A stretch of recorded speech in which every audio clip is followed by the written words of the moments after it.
estamos aqui nessa manhã de sábado, uma manhã muito especial, onde a gente está realizando esse projeto maravilhoso do IPAC, que são as entrevistas. Esse projeto surgiu da vontade de fazer algo especial, da comemoração dos 21 anos do Instituto, uma forma de homenagear os membros e a gente saber um pouco mais da história de vida de cada um, não só a parte profissional. E hoje a gente tem o prazer de entrevistar a Mônica Zanzini Sertem, que é psicóloga e neuropsicóloga, membro analista de data do IPAC, a JB e a AP. Vão fazer parte desse corpo de entrevistadoras eu, Regina de Moura Campos Campagnoni, membro analista de data do IPAC, a JB e a AP, assim como a Simone Rodrigues Neves, psicóloga, professora, mestre em saúde na comunidade e membro analista do IPAC, a JB e a AP, e Mônica Patrão de Seba, psicóloga clínica, membro analista do IPAC, a JB e a AP. Bom, é uma delícia estar aqui, é assim, um privilégio de manhã.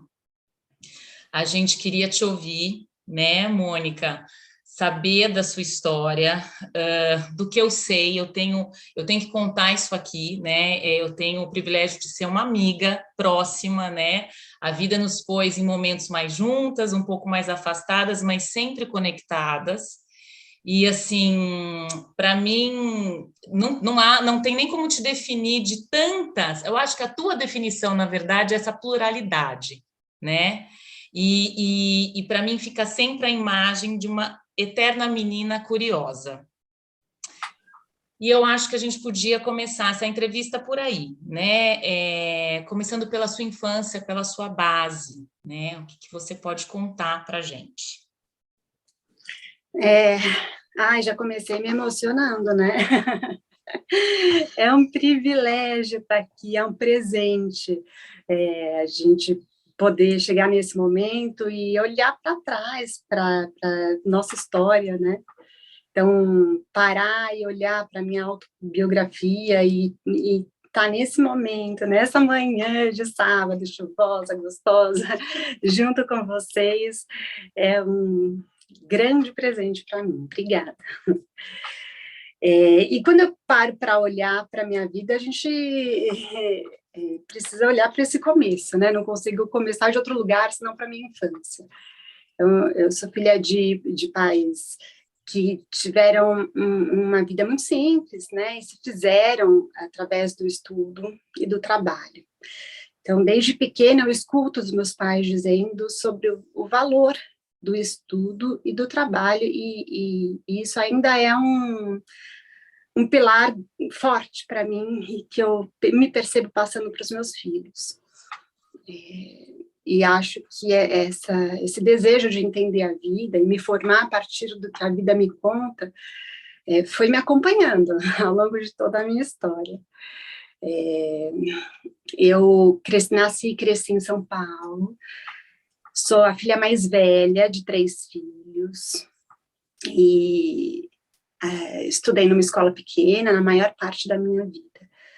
E sempre tive esse desejo de conhecer mais pessoas, de participar de grupos diferentes, lugares diferentes, mas acho que tem alguns marcos que vale dividir com vocês, né? E um deles foi a chegada do meu irmão caçula, né? A gente espera o bebezinho, foi um susto, porque eu já tinha 10 anos quando minha mãe engravidou, e 11 quando ele nasceu, então era uma boneca muito viva, e eu acolhi, e acho que fui uma segunda mãezinha para ele, né? Lá daquele meu tamanho. Só que a chegada dele acompanhou a chegada de um grande mistério, né? Então, quando ele chegou na minha casa, chegou também esse mistério, conversas de portas fechadas, onde eu e meu irmão do meio não podíamos entrar, e junto com ele chegaram livros sobre desenvolvimento infantil, sobre síndrome de Down na minha casa, e que não era um tema muito comum, né, lá atrás, quando ele nasceu, há 35 anos atrás. E tentando entender o que estava acontecendo em torno de mim, comecei a ler esses livros. E acho que uma memória muito forte que eu tenho, e acho que foi o meu primeiro raciocínio clínico, talvez, a minha primeira hipótese diagnóstica, é uma imagem eu colocando meu irmão num trocador, e o livro sobre síndrome de Down do lado, e falando, gente, como é que eu falo para minha mãe que meu irmão tem síndrome de Down? Eu checava, né, todas as características, e lia o livro, e voltava para ele, e observava, e reafirmava a hipótese. E algum tempo depois, não muito tempo depois, a minha mãe me chamou para uma conversa muito tranquila, e reafirmou, né, a minha hipótese, contou, sim, seu irmão tem síndrome de Down, e me contou sobre a importância da família no processo de desenvolvimento do Down. E hoje, se eu voltasse lá atrás, eu diria para Moniquinha da importância da síndrome de Down no processo de desenvolvimento dela.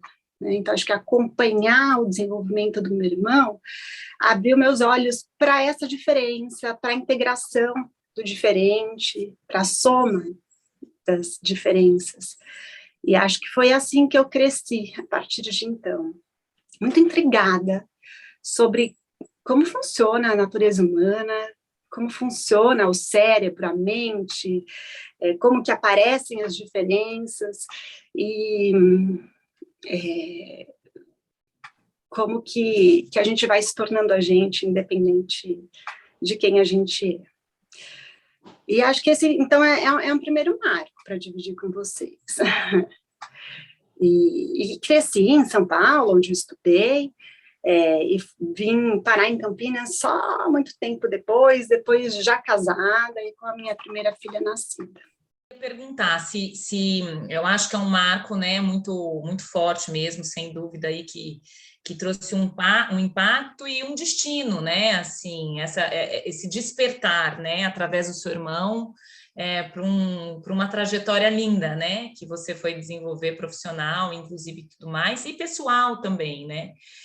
E eu queria saber, para além desse ponto, né, fundamental, que foi a chegada do seu irmão, o que mais, né, na sua infância que você se lembra, assim, como fundamentais que estão aí com você até hoje, né? Eu acho que tem uma questão com a religiosidade também que você traz, que é interessante a gente ouvir.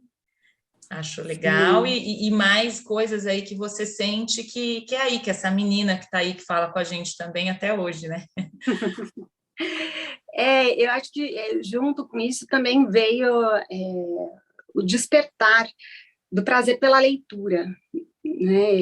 Eu descobri daí todos os livros da minha casa, e a minha casa tinha livros muito bacanas, gente, e os meus pais, como eu disse, valorizavam bastante, né, educação, leitura, e eu percebo, quando eu olho para esse momento, o quanto eu me apaixonava pelos personagens, pelas histórias de vida, pelas características de cada um, os detalhes, né? Eu li bastante Machado de Assis, e ele era muito detalhista, e aquelas cores todas que iam aparecendo. Minha primeira paixão foi o personagem de um livro que tinha pele cor de azeitona. Eu nunca esqueço isso, porque eu ficava pensando, como assim?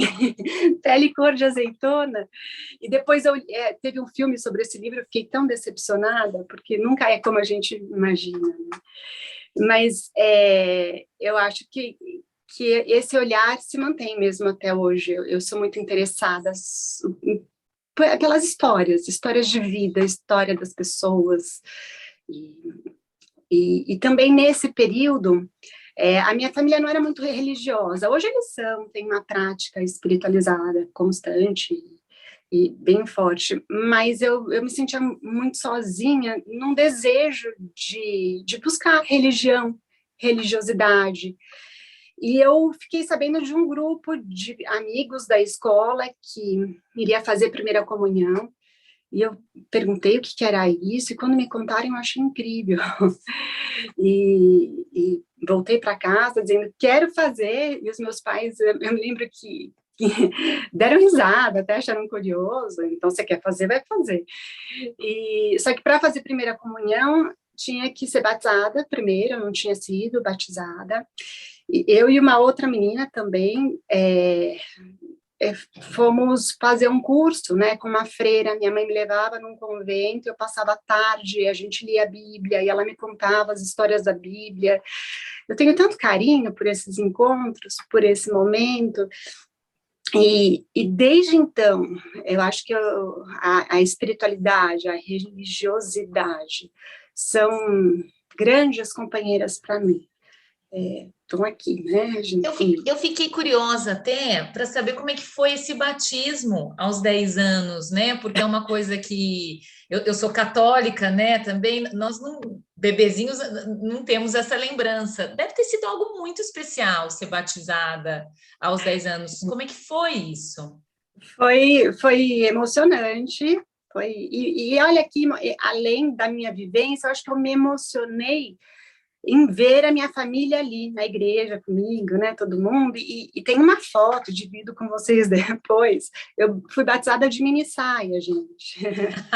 Eu cresci muito rápido, eu fiquei com esse tamanho que eu já tenho hoje desde muito cedo, né, eu amadureci, não só emocionalmente, mas corporalmente muito rápido. Então, eu era uma moça. E a foto lá, de mini saia com a vela, foi muito colorida a lembrança. Amor, você vai contando de um primeiro momento de vida que te traz uma curiosidade grande, que eu acho que permanece em você, sobre múltiplas coisas, mas principalmente pelo humano, pelo contato com o humano, e muito interessante do teu cuidado com o pequeno, do teu respeito pelo ancião, né? Como é que você vai seguindo esse caminho e quando é que você vai percebendo os chamados, se é que você percebe, de ir entrando em contato com o mundo da psicologia? Esse nome, né, psicologia, vai aparecer só mais para frente para mim. E acho que tem um chamado mesmo, né? Tem um movimento. Eu era psicóloga desde pequena. Esse interesse pelas dinâmicas relacionais, pelas dinâmicas emocionais, pela constituição do ser humano, o olhar da psicologia em mim desde cedo, né? Por mais que eu não tivesse consciência, tinha algo que me levava nessa curiosidade, né, sobre como é o ser humano e como ele se faz na vida, mas teve um outro marco que é muito importante, que foi já mais para frente, com 15 anos, eu acho que foi o primeiro grito da minha intuição, né, foi a primeira convocação, o chamado, assim, para um caminho. Eu estava no meio de uma aula de física, eu já tinha trocado de colégio, interessante que eu fui estudar num colégio batista, porque era perto da minha casa e porque as mudanças da vida me colocaram ali, e eu estava no meio de uma aula de física e não entendendo nada com aqueles números ali na frente, e alguém falou, se eu fizesse magistério, eu não teria que estudar isso. Eu falei, magistério? Não sabia o que era, mas eu tive certeza que eu tinha que fazer. E eu sozinha fui na secretaria e organizei a minha transferência e voltei para casa de novo. Os meus pais disseram, você sabe que esse é um curso que está fadado a se encerrar, né? Porque já tinha os processos todos, né, da organização educacional aí do Brasil, já vinha propondo a valorização do estudo universitário e o encerramento do magistério. E eu disse, mas eu quero fazer mesmo assim. E aí eles disseram, se você quer, então faz. Então eu vou olhando para isso tudo e também vou reconhecendo o espaço que os meus pais me deram para realizar a minha diferença, né? A minha diferenciação. E então entrei no magistério e, de fato, a minha consciência não sabia, mas a minha alma estava ali apontando o caminho, que sim, era o que eu precisava. Eu tive professores muito especiais e que apresentaram para mim textos e pensadores que eu não teria acesso não fosse por esse lugar. E foi ali também que eu encontrei, né, o estudo, a matéria, desenvolvimento humano, desenvolvimento infantil. Estudei Montessori, Piaget, texto de Rousseau, estudei história da criança, eu li Henriet, gente, com 15, 16 anos. Então, foi um privilégio, né? E também era uma classe pequena e um espaço de muitas trocas e discussões, então foi muito rico, né? E ali que eu tive a primeira aula de psicologia, e eu entendi que eu tinha que trabalhar com isso. Eu também tive a oportunidade, até porque fazia parte do quadro curricular, fazer estágio, né? Eu fiz estágio em algumas escolas diferentes, em diferentes faixas etárias. E eu também descobri o quanto estar com crianças me alimenta, né? Eu acho que já contei que eu fui uma criança um pouco adulta. E estar com as crianças me abastece nessa energia criativa, nessa curiosidade, na espontaneidade. E ali eu descobri que eu sempre teria que estar perto de crianças. E isso eu garanto que tenho cultivado, né? Ou na vida profissional, ou na vida pessoal. Eu me importo em estar perto de crianças sempre. E então fiz o magistério, e no magistério são 4 anos, gente, é um ano a mais, além de não estudar as matérias do ensino convencional, eu tinha um ano a mais. Os meus amigos se formaram, entraram na faculdade, eu tive mais um ano. E aí, esse último ano, fui para o cursinho, eu fazia estágio, fazia magistério, e ia para o cursinho à noite, e ali, com o foco de entrar na faculdade de psicologia, aprendi a tal da física para passar no vestibular, e deu tudo certo. E eu acabei passando na Faculdade de Educação da USP e na PUC, em Psicologia, PUC São Paulo. Fiquei na dúvida. Fazer pedagogia. Era a Faculdade de Educação, Pedagogia. E eu fiquei na dúvida, porque eu gostava muito, né, da minha vida do magistério, então resolvi fazer os dois. A faculdade de psicologia, apesar de ser integral, tarde e noite, para mim, ela não ocupava todos os dias. Então, nos dias que eu não estava ocupada pela PUC, eu ia para a USP. Até que eu percebi que o meu encanto estava na faculdade de psicologia mesmo e tranquei a faculdade de educação. E nos primeiros anos da faculdade, eu dava aula de manhã. Eu fui professora pré-escolar. Então, acho que foi isso. Quando eu entrei no magistério, eu até cheguei com essa ideia, vou trabalhar com pessoas com síndrome de Down, vou trabalhar com desenvolvimento, né, de pessoas com síndrome de Down. Inclusive, a monografia que eu escrevi para o magistério era nesse tema, mas finalizando ali a monografia e já nos primeiros anos da faculdade, nos primeiros momentos de terapia, eu entendi que se encerrou um ciclo.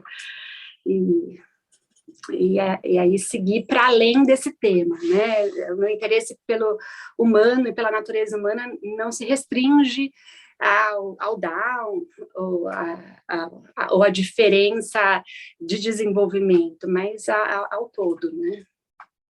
Ô, Mônica, eu estou te ouvindo agora e essa sua fala me chama muita atenção, dessa menina de 11 anos que cresceu em todos os sentidos, né?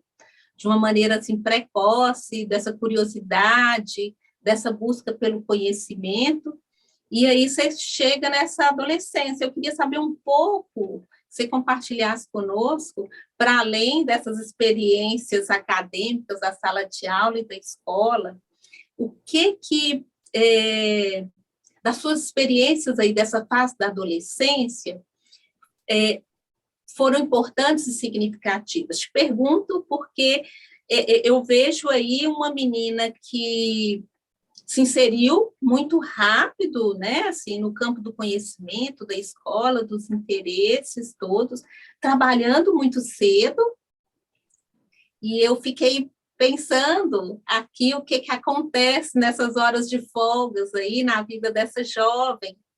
Conta pra gente.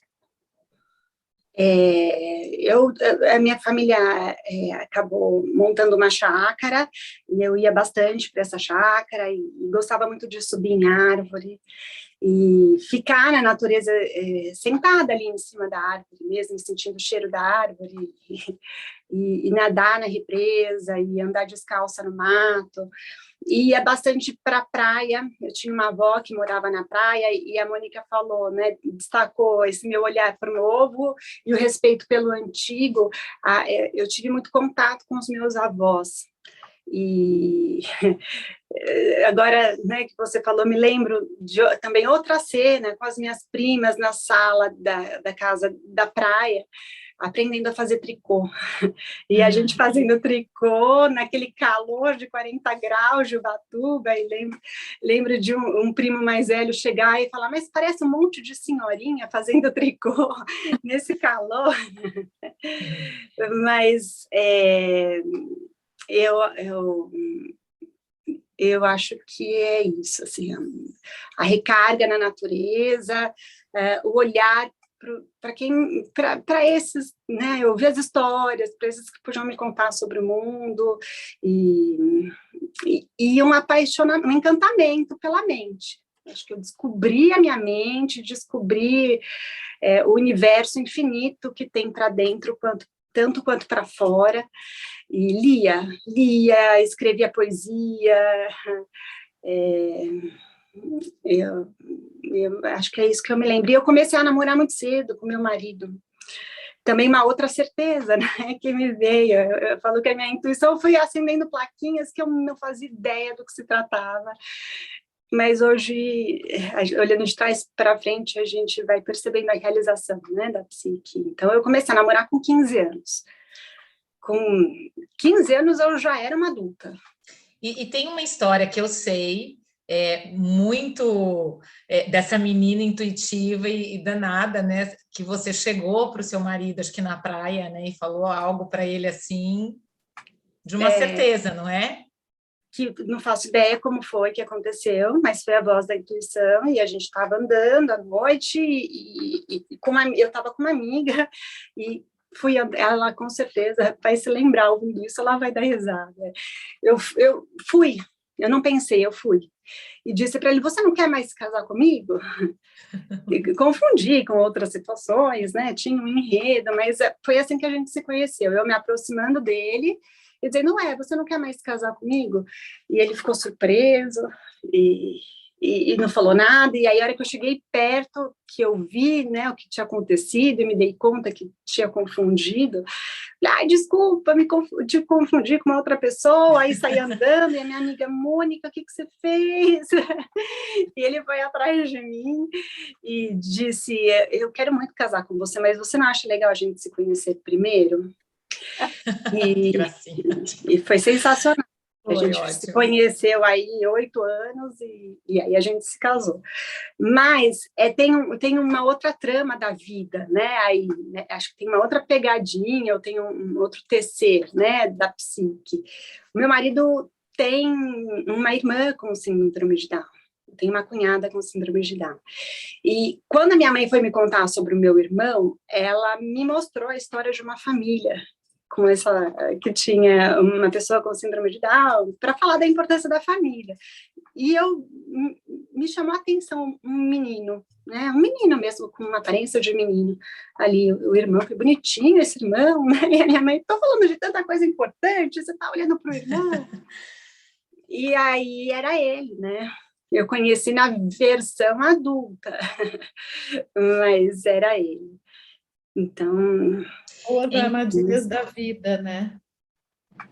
Sim, eu não sei se a gente pode chamar, né, de sincronicidade, de sintonia, ou de um curso, né, da vida que está ali se realizando como tem que se realizar. E assim, ouvindo, né, com mais detalhes a sua história da infância, da adolescência, é incrível ver mesmo, né? Assim, eu acho que sempre existiu muita profundidade nessa alma, né? É uma alma profunda né, que nasceu, que já era, né? E que se estabeleceu na vida desde sempre dessa forma. E aí, então, eu acho que você deve ter ido tentando buscar esses equilíbrios entre essa alma profunda, mas a criança que ali existia, né, adolescente, mas a profundidade estava sempre ali, né? E é tão bonito ver como você sempre captou com muita clareza, ainda que intuitivamente, as dinâmicas da vida, os ciclos, né? A sabedoria que você sempre teve de entender a iniciação e também a finalização de algo, né? Enfim, saber mais só vai me fazendo entender mais ainda, né? Você vai contando, eu vou assim, vai fazendo tanto sentido, né? Em relação a essa essência que é você. Eu queria saber, por falar nisso, porque você vai falando e aí eu vejo também assim, como a psicologia analítica estava sempre ali, não era só a psicologia, né? Essa profundidade, né, que a gente encontra na psicologia analítica. E estava sempre ali, né, na sua vida. Como é que você se encontrou com Jung? Como é que foi esse encontro? É interessante, né? Que agora eu me lembrei o quanto eu sempre fui conectada com as imagens.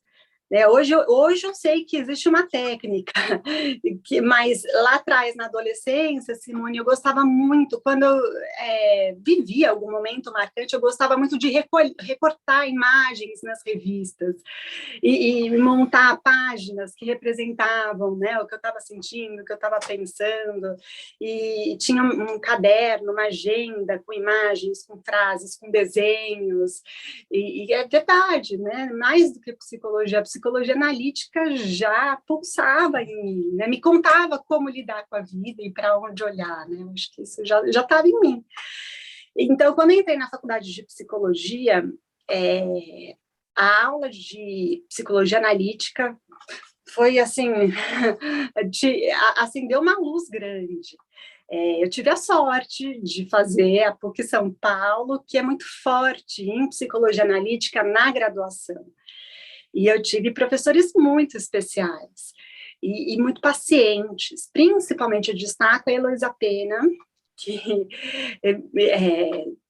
teve muita paciência, muita assertividade, firmeza, de me devolver para o texto, né? Porque a gente lia, começando ali o prático da psicoterapia, e eu questionava, mas o Jung, né? Será que ele está querendo dizer isso? Como ele podia provar? E ela me voltava para o texto e voltava para o contexto histórico. E então eu fiquei muito aberta. Na verdade, eu já tinha ouvido falar de Jung um pouco antes, porque como professora eu trabalhava bastante com contos de fadas. Eu adorava história. Então, eu levava os contos de fadas para trabalhar, né, na sala de aula. E fui estudar, né, contos de fadas, e me deparei com um livro da Von Franz. E eu já... Gente, muito menina para entender a profundidade daquilo que eu tropecei no meio do caminho, ou não, né? O que já estava me puxando para tecer esses fios luminosos, né, que vão sendo colocados para a gente seguir o caminho. E ali eu fiquei sabendo do Jung, mas também vi o Bruno Bettelheim e o Freud, e fiquei dialogando, né, entre essas duas linhas, mas a hora que eu cheguei na faculdade, que eu tive uma matéria e um aprofundamento de discussão, falei, é isso que eu penso, gente, eu não estou sozinha, tem mais como eu por aí afora. Essa sensação de pertencimento, de identificação, e eu me reconheci, né, eu acho, sim, nos textos. E aí começaram os grupos de estudo. Os professores organizavam grupos de estudos, ou a gente pedia para fazer, e eu, encantada, né, com essa agitação, né, mental, com o mundo intelectual e a possibilidade de aprender, eu encontrei, eu brinco, eu encontrei meu playground. E aí comecei a fazer todos os grupos de estudo possíveis. Isso na faculdade, né? Na faculdade, nos intervalos, né? O horário tinha alguns buracos, e eu fazia grupo de estudo nesses momentos. Eu fiz, e aí a gente... eu tive um grupo de amigas, né, encontrei com algumas amigas que são minhas grandes amigas e muito próximas até hoje, e a gente passou a frequentar juntas, né, esses grupos, e alguns deles são muito especiais para mim, mitologia, um grupo de estudo de sonhos vivencial, que a gente anotava os nossos sonhos e discutia e trocava. Mas estudei fenomenologia, foram muitos, o próprio Jung, né, os livros do Jung, a psicologia analítica, enfim, eram acordos semestrais de grupo de estudo, e todos os semestres eu tinha 1 ou 2 onde eu estava engajada. E até que num determinado momento eu me deparei com a neuropsicologia. Hoje é tão comum, né? Neuropsicologia tem tudo quanto é canto, principalmente na grade curricular das faculdades de psicologia, mas naquele tempo não era, estava chegando, né? E a Cristina Rosenthal, lá da PUC, trouxe uma matéria, propôs uma eletiva em neuropsicologia. E foi quando eu entendi, né, que existia uma especialidade interessada em estudar a interação mente, corpo e comportamento. E aí eu diminuí um pouquinho o tom do Jung dentro de mim e passei a olhar para essa neuropsicologia. Nesse período eu saí da escola, né, fui dar uma descansada, trabalhava muito desde cedo, né, falei, vou parar um pouco. E aí, estudando a neuropsicologia, eu ouvi falar de uma especialização que tinha no Hospital das Clínicas, no Instituto de Psiquiatria do Hospital das Clínicas de São Paulo. E eu assisti uma palestra com a doutora Cândida Camargo, que foi quem trouxe a neuropsicologia para cá, na década de 70, uma mulher admirável, e imediatamente eu olhei e falei, né, quero me aproximar, quero saber mais sobre ela, sobre isso tudo. E fui cair, né, atrevida, né, talvez essa menina curiosa, atrevida, fui lá no penúltimo ano da faculdade, na divisão de neurocirurgia, bater na porta, lógico, não falei com a doutora Cândida, porque era a diretora do serviço naquele momento, mas fui recebida na divisão de neurocirurgia pela Adelaide Caires, que falou, acho que você pode ficar para fazer estágio. Eu falei, mesmo sem estar formada? Ela, sim, acho que cabe. E aí eu fazia das 8 ao meio-dia e depois ia para a faculdade direto. Acho que até então eu tinha uma característica muito sensível e muito intuitiva que me fazia flutuar, né? Eu acho que essa experiência na neuropsicologia e no Hospital das Clínicas me fez corporificar. Risei, comecei a entender as relações institucionais, o corpo mesmo, a matéria. E a gente fazia avaliações neuropsicológicas em pacientes neurológicos, principalmente nos processos de pré- e pós-operatório, pacientes com epilepsia refratária, com Parkinson e outras questões neurológicas.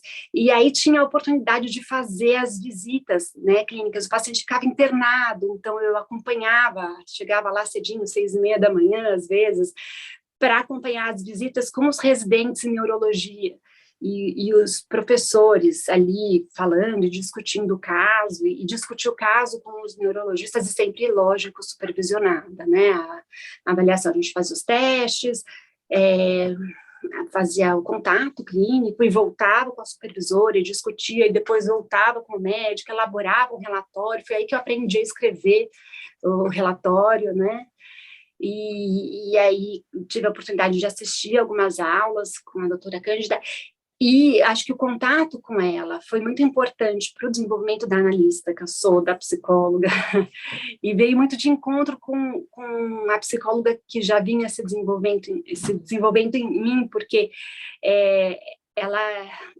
trazia a ênfase nesse contato humano, nesse olhar clínico, nesse ouvir, nesse sentir a história, o que esse paciente tem para dizer sobre quem ele é, para além desses sintomas que ele está apresentando, né, como que isso tudo começou, como que foi se desenvolvendo esse momento.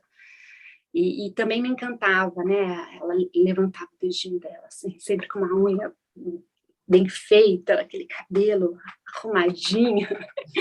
E ela dizia isso, a gente, né, contava sobre algum sintoma ou algo que a gente estava observando, ela dizia isso, você pode ler na Lesac, né, citava um autor, parágrafo tal, página tal.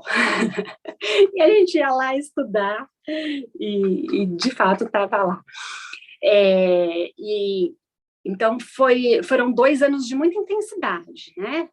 Bom, últimos 2 anos da faculdade realmente sempre são intensos, né, na faculdade de psicologia.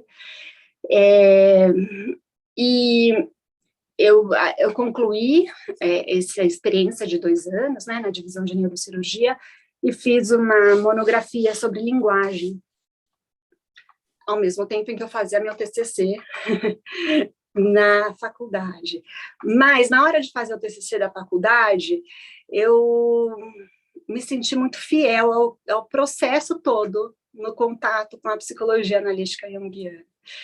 Então, a minha monografia da faculdade foi sobre contos de fada, que era a continuidade desse meu interesse que vinha lá de trás do magistério, né?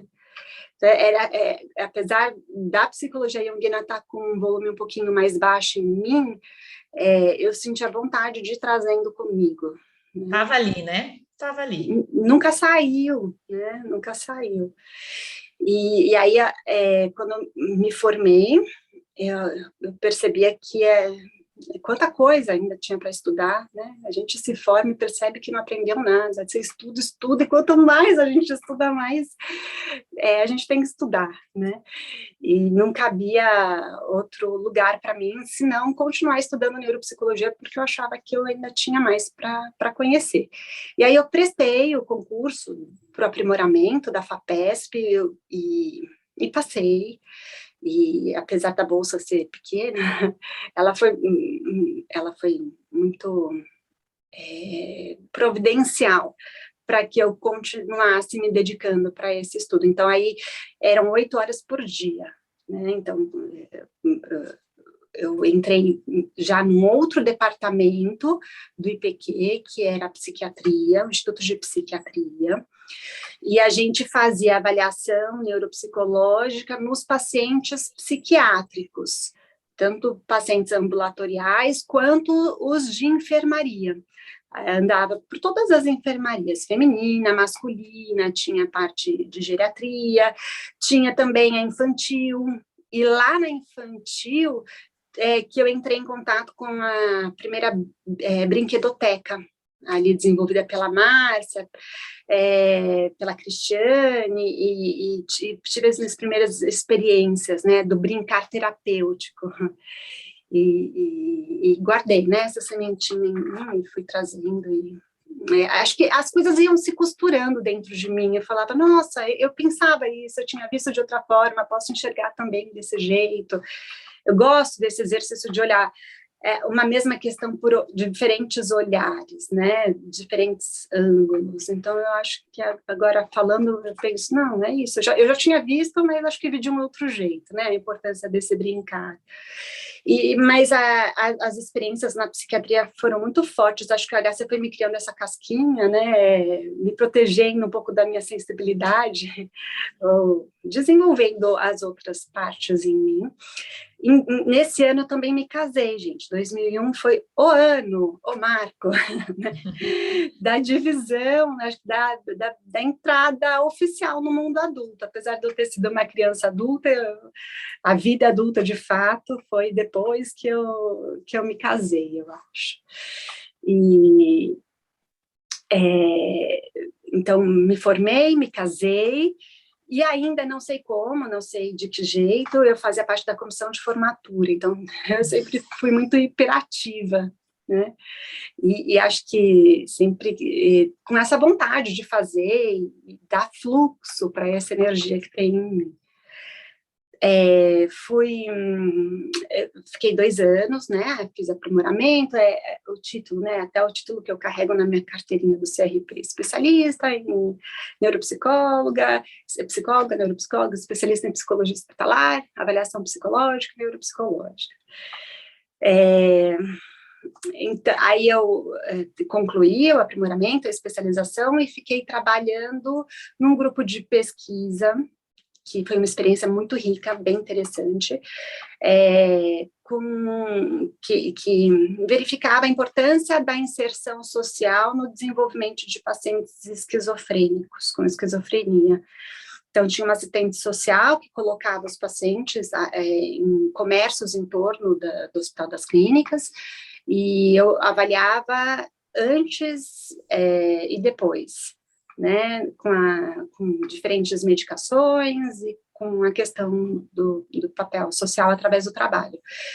Era um projeto coordenado pelo professor Gattas, muito legal, eu acho que foi uma experiência muito rica.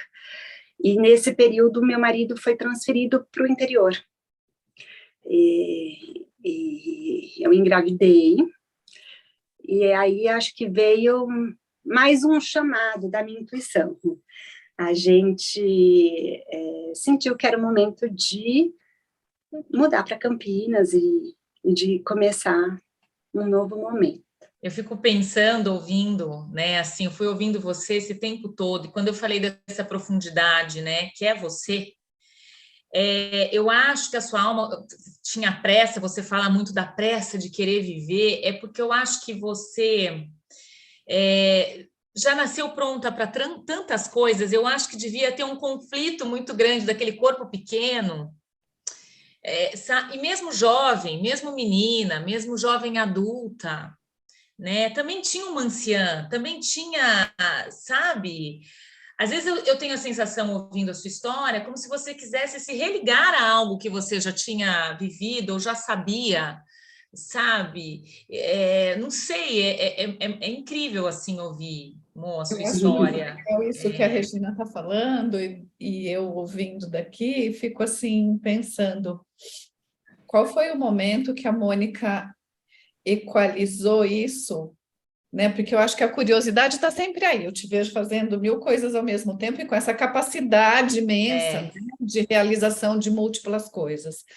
Aonde é que isso vai se acomodando num lugar de que, assim, ufa, essa alma está chegando, porque você vai falando, inclusive, de processos de conhecimento de alma e mente, né, de conhecimento estruturado, de ciência e de expansão, de aprofundamento de alma, né? Se é que você sente, ou que momento é desse percurso profissional e de vida que isso vai se equalizando em você? Vai? Acho que hoje, acho que hoje eu encaixei meu tempo, né? Mas precisei viver algumas coisas para chegar até aqui. Estou ouvindo aqui e eu estou pensando dessa sua fala, Mônica, quando vocês tomam a decisão de ir para o interior. E essa interiorização que talvez vai acontecer nessa sua fase da vida, e essa reconexão com a alma e a psicologia analítica. Faz sentido? Perfeito, Simone, é assim que eu sinto. Eu acho que é exatamente assim que eu sinto. Só que eu não sabia como, né? Então, fechei minha vida em São Paulo e mudei para Campinas. A gente não conhecia muito a cidade. E eu tive uma experiência muito feliz de acolhimento aqui. E foi também o momento em que eu me tornei mãe. A maternidade, ela é um marco, né, na nossa vida. Ela traz uma outra percepção de mundo, um outro jeito da mente funcionar, né, e abre os olhos para valores e acho que mais outras questões, né, que até então eu não tinha entrado em contato. Então, mudei para Campinas, fiquei mãe alguns meses, e aí sendo mãe, cuidando da minha casa, da mudança, eu pensei que era o momento de voltar para Jung. né? Eu acho que até para acolher esse processo, nessa busca pelo processo de aprofundamento, de interiorização, e para dar continuidade naquilo que eu sabia que era tão importante para mim. Não tínhamos internet, tínhamos listas de páginas amarelas, e eu cheguei no IPAC e falei com falei com a Beth e falei que queria fazer o curso de especialização. Ela disse que não tinha nada aberto ali, e a gente conversou um pouco. Ela disse: Mônica, eu acho que você não precisa fazer a especialização, você deveria entrar direto na formação de analista. Eu nunca tinha conhecido, assim, um analista que tivesse feito o processo, né, de formação, e não sabia direito o que era, mas assim como o magistério, minha consciência não tinha certeza exatamente que convite era aquele, mas a minha alma sabia que esse era o caminho. Então, não tive dúvidas. E ela falou que naquele momento não tinha ainda as inscrições abertas, mas me indicou um grupo da Sônia Carvalho, que estava começando, um grupo de estudos. Lembra do Playground, né? Eu falei, que também tem! E aí fui estudar alquimia com a Sônia Carvalho, e a Sônia uma pessoa maravilhosa, né? Aprendi muito com ela e estudei algum tempo até que a formação abriu a seleção, né, o processo seletivo, e eu me inscrevi, fiz a minha primeira autobiografia e fiz uma prova, passei pelas entrevistas com o Joel, com a Beth e com a Dulce. E eu me lembro de voltar para casa, minha família não estava entendendo muito bem o que era isso que eu ia fazer, que não era uma pós-graduação, que não era uma especialização, era uma formação de analista, mas, de novo, todo mundo me acolhendo e me incentivando e falando: se é isso que você quer fazer, vai fazer, né?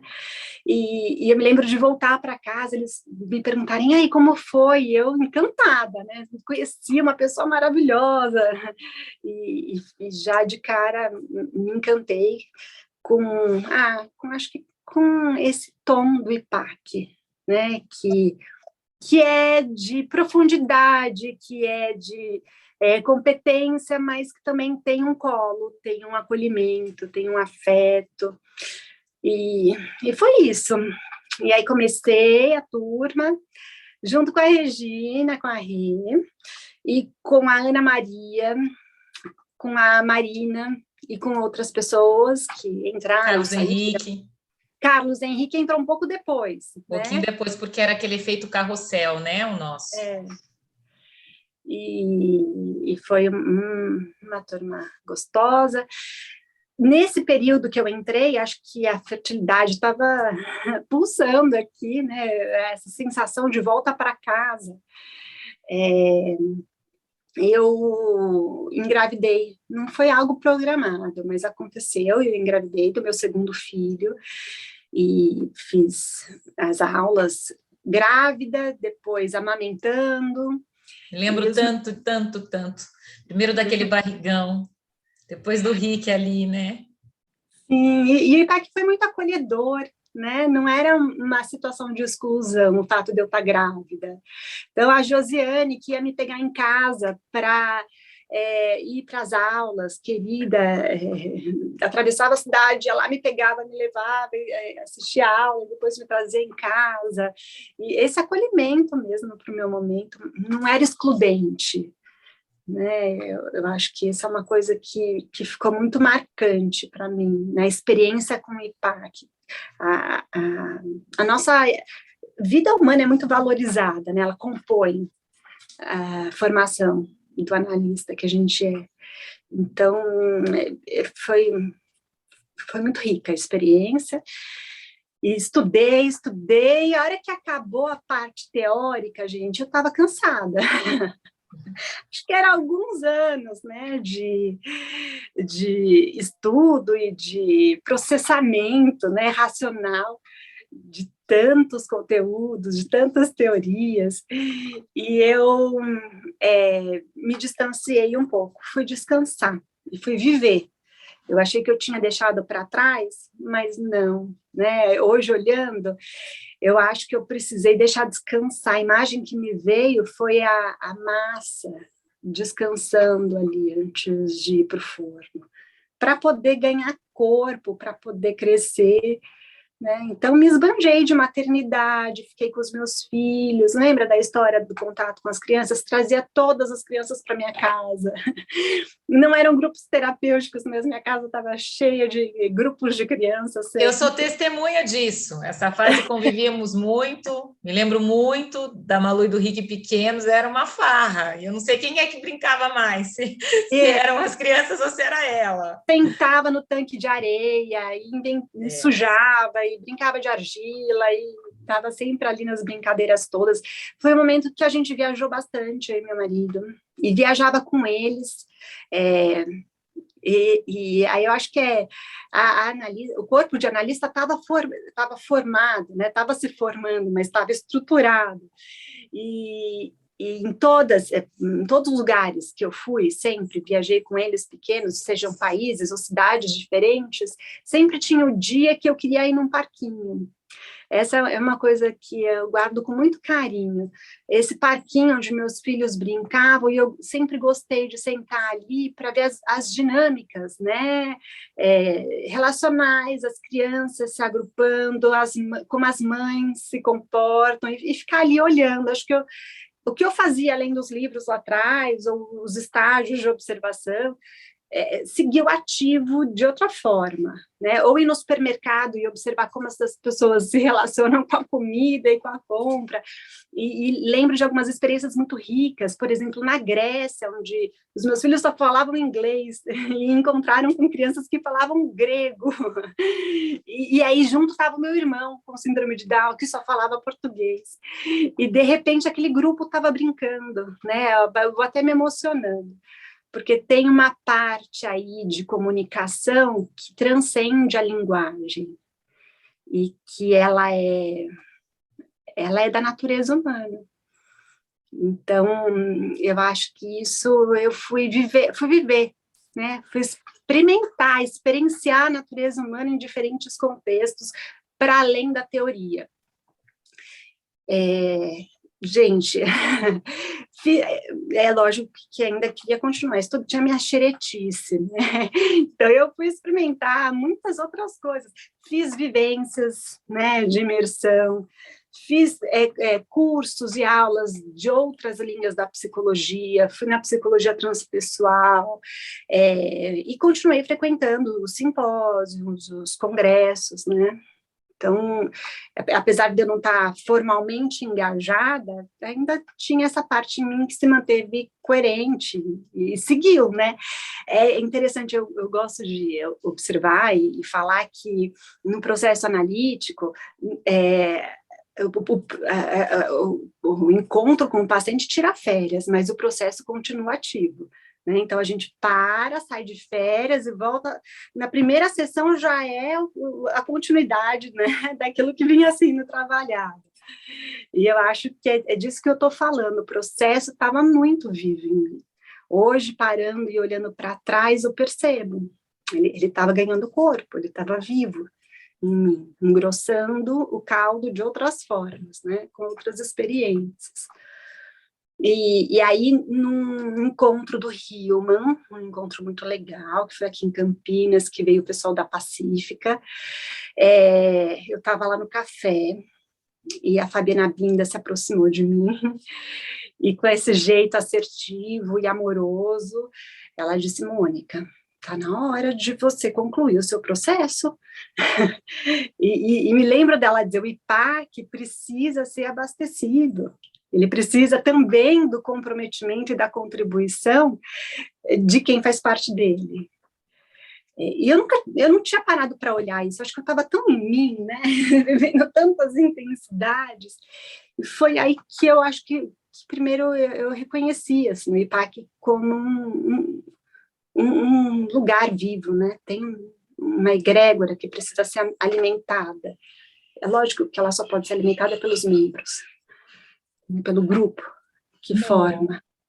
Segue, eu ia entrar um pouquinho nisso, mas Conta da experiência, que é a partir daí essa integração, porque eu acho que eu tenho contato com você a partir desse momento e eu fico encantada com o trabalho que você apresenta, juntando esses dois aspectos da neuropsicologia com a simbologia de Jung.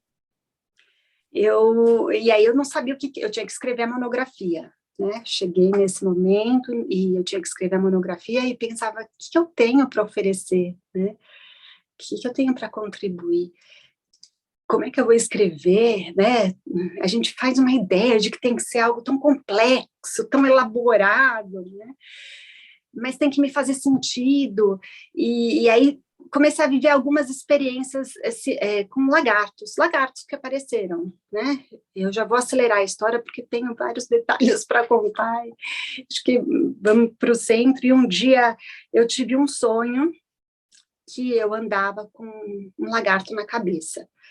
Mas o lagarto era dentro, e eu me olhava assim, e o lagarto estava lá dentro, e a hora eu sentia que o lagarto, tentando entender, será que a minha cabeça que está no lagarto, o lagarto que está na minha cabeça, será que esse lagarto sou eu? Né? Será que eu sou esse lagarto? O que é esse lagarto em mim? E é um sonho que mexeu muito comigo. E aí eu fui para o IPAC, e subindo a ladeira, indo para o IPAC, pulou um lagarto na minha frente. E acho que todo mundo que já viveu uma experiência de sincronicidade sabe que na sincronicidade o tempo perde a cronologia, né? Um instante é a eternidade. Então, posso dizer que o lagarto demorou uns 10 anos na minha frente, ficou um século para passar ali, né? Slow motion. E aí parei o carro, com o coração na boca, que é aquela sensação, né, de quando a gente vive a sincronicidade, a gente é tomada por isso. E fiquei com isso, cheguei no IPAC e vivi o que tinha que viver lá e pensando o que esse lagarto quer me dizer, e me veio a ideia do cérebro reptiliano. E na parte mais primitiva da gente, né, regulação das funções mais básicas. Eu falei, gente, eu acho que eu não... Ai, obrigada, recebi a resposta. E resolvi escrever sobre os sonhos, né? O sono e os sonhos numa visão integrativa entre a neurociência e a psicologia analítica junguiana. E aí eu entendi que nunca esteve separado. Não existia isso de ou neuropsicóloga ou analista junguiana, ou o homem a partir da neuropsicologia, ou o homem a partir da visão analítica junguiana. O homem é tudo isso. O homem é de uma complexidade, de uma interação, e é aí que está o meu fascínio desde lá de trás, né? O homem é essa interação entre corpo, mente, alma, essa interação viva, né? É difícil pontuar, aqui acaba a mente, e ali começa o corpo. Tudo junto. Aqui acaba a mente, o corpo, aí é o espírito. É tudo junto, né? E esse alívio. E aí, escrevi, apresentei, meu orientador foi o Joel, a Lunalva me incentivou muito para conseguir concluir a escrita, e a banca foi a Lunalva e o Raul, muito queridos. Apresentei o caso clínico, e foi isso. Me formei analista. Acho que recebi o papel, né, esse diploma, que é lindo, dourado, né?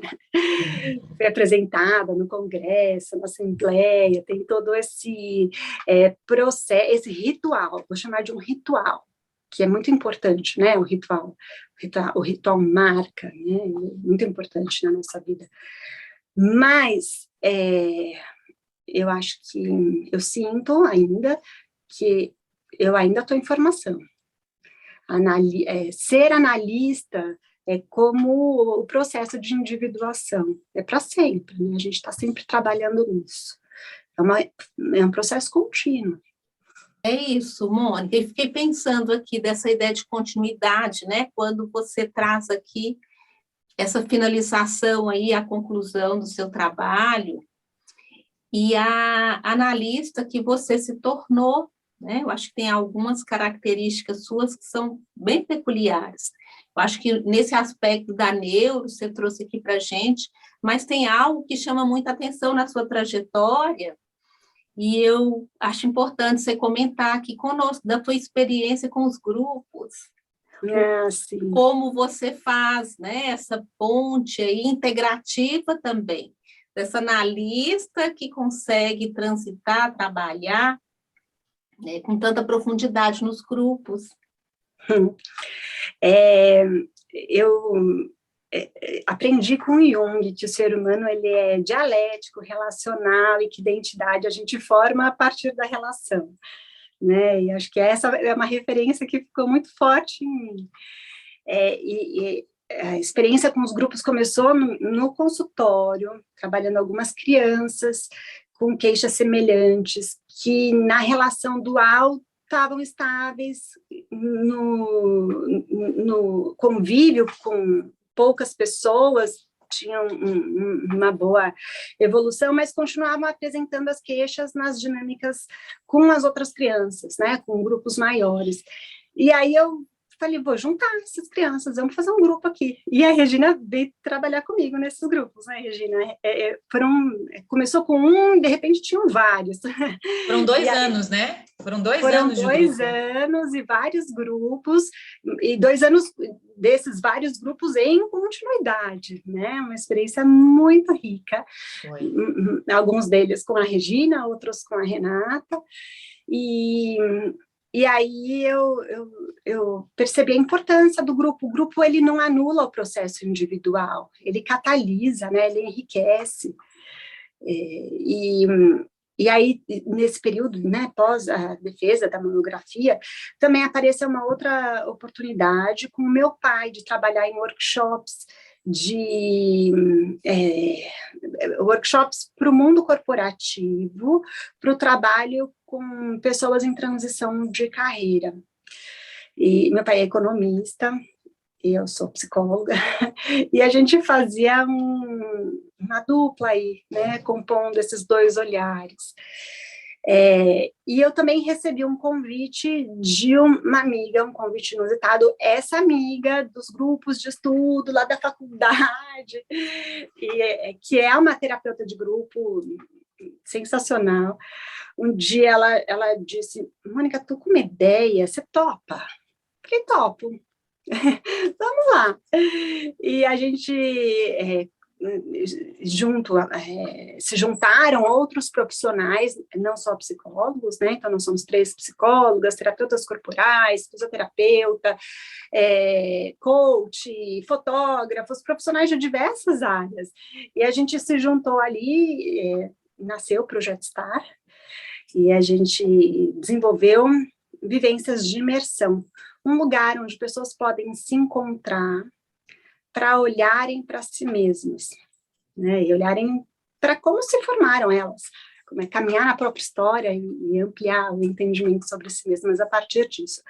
E é uma experiência muito rica, né, que vai para fora do meu consultório, então aos fins de semana, são encontros, e para mim é uma experiência muito rica, primeiro pela troca multiprofissional. Gosto muito de ouvir outros olhares sobre uma mesma questão, somar, né, pontos de vista, somar referências teóricas.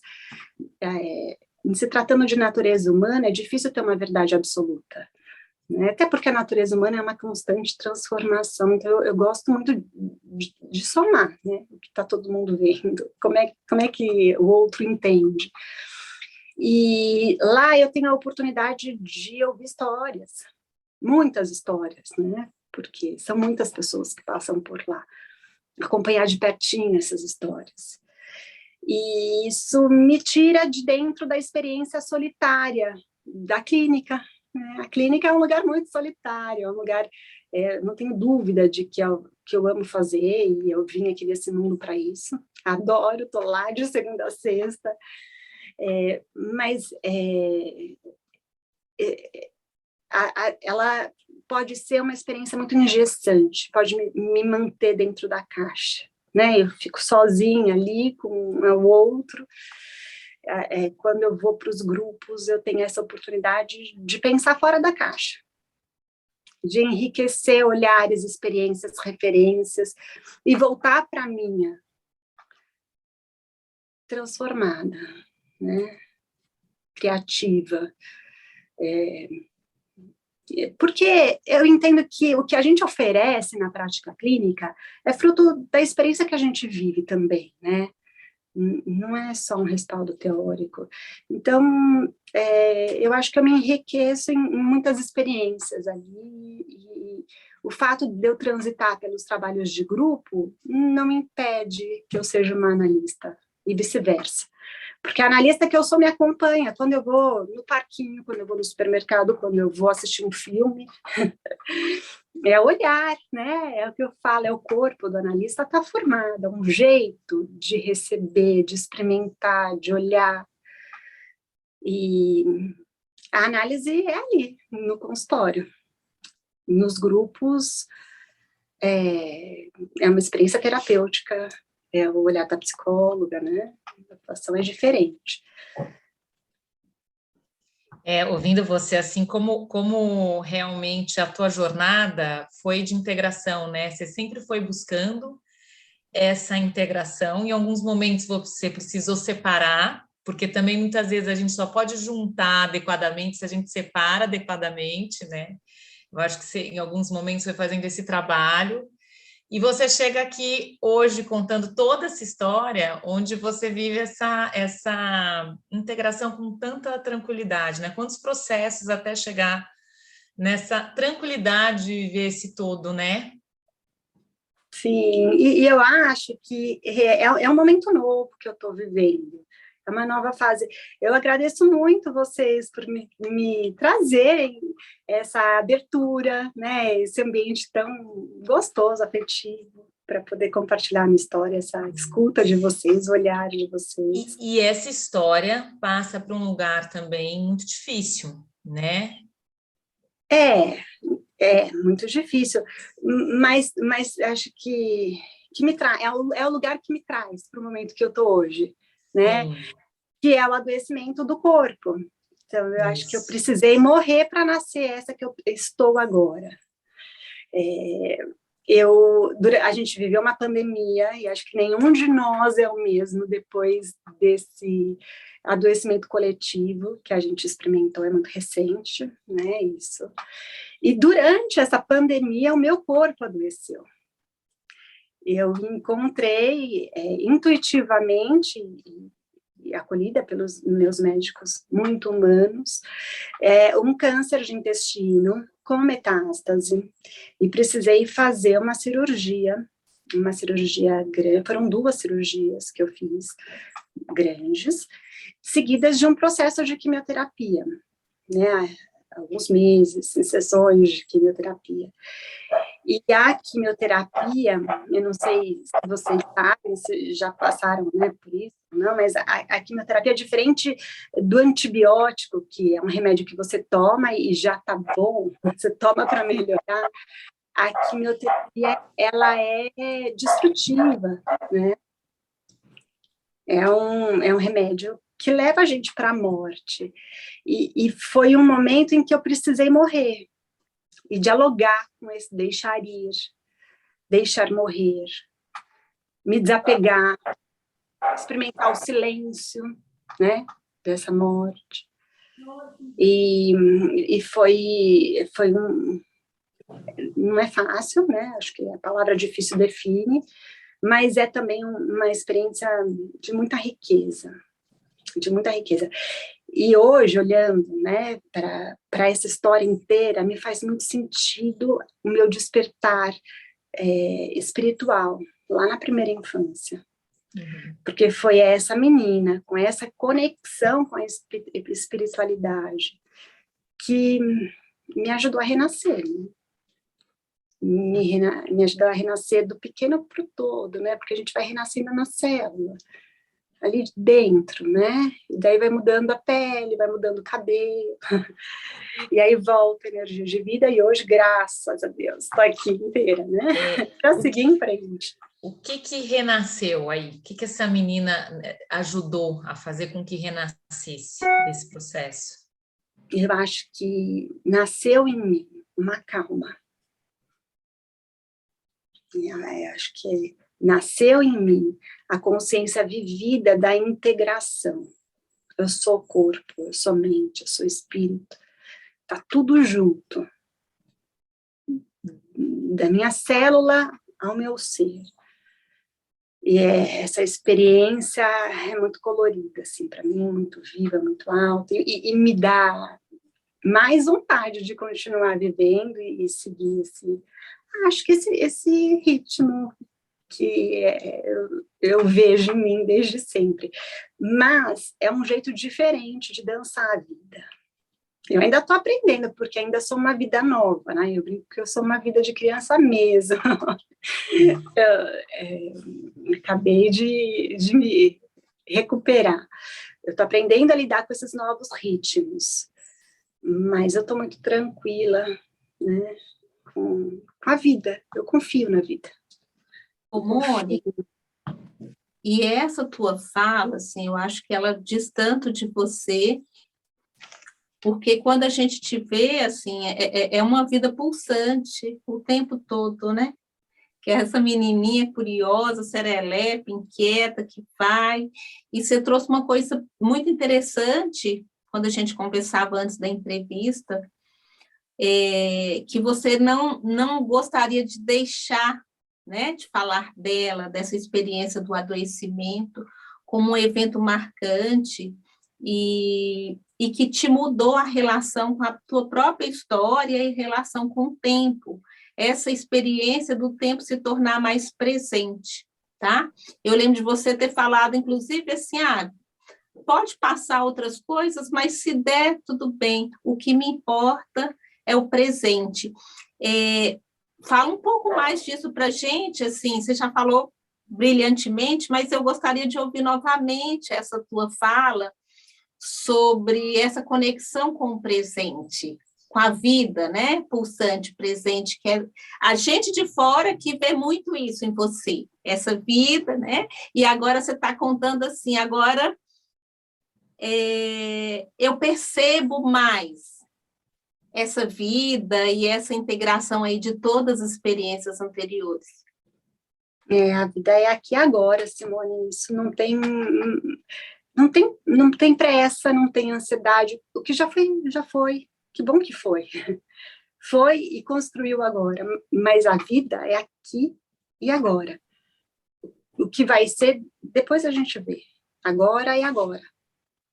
A gente está vivendo agora. Né? A gente está agora. E eu acho que isso eu aprendi, né, e desenvolvi essa disponibilidade para contemplação. Eu me lembro de viver o encantamento, mas hoje eu entendo que é essa contemplação do momento. Eu me permito, está chovendo, deixa eu contemplar a chuva, né? Esse cheiro, esse barulho, isso aqui agora. Tem pressa? Eu fico agora. Daqui a pouco a gente continua. Esse encontro, esse respirar junto, né? Isso que a gente está vivendo agora, a gente ficar um pouquinho, contemplar o momento com todos os sentidos. E a contemplação, ela vem com 5 sentidos, né? Com o dentro e com o fora.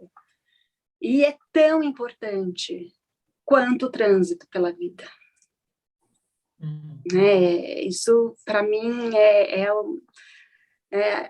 é o tesouro que eu trago dessa experiência, que a vida é agora. Muito lindo, Mo. Eu fico pensando assim, para a gente fechar essa entrevista, que por nós eu acho que a gente ficava aqui, já estamos à tarde, começamos de manhã, já iniciamos, né, à tarde, eu acho que a gente ficaria até o fim do dia. Eu fico ouvindo você falar como você encontrou o ritmo, né, desse tempo, porque você não deixa de ser a menina curiosa, mas você entende, eu acho mais hoje em dia, o ritmo, quando é para ficar nessa contemplação, quando é que é para se entregar, quando é que é para entrar numa aventura, né? Eu acho que veio esse equilíbrio do ritmo, né? Essa sabedoria de lidar com o tempo, desse aqui e agora. Então, assim, e neste aqui agora, neste momento, nós tivemos um momento muito rico com você. Então, a gente queria te agradecer imensamente por compartilhar. O privilégio é nosso de te ouvir, de poder perguntar, né? E foi um grande aprendizado, com certeza. Para nós Eu é que todos. agradeço. Agradeço muito o acolhimento, o olhar de vocês.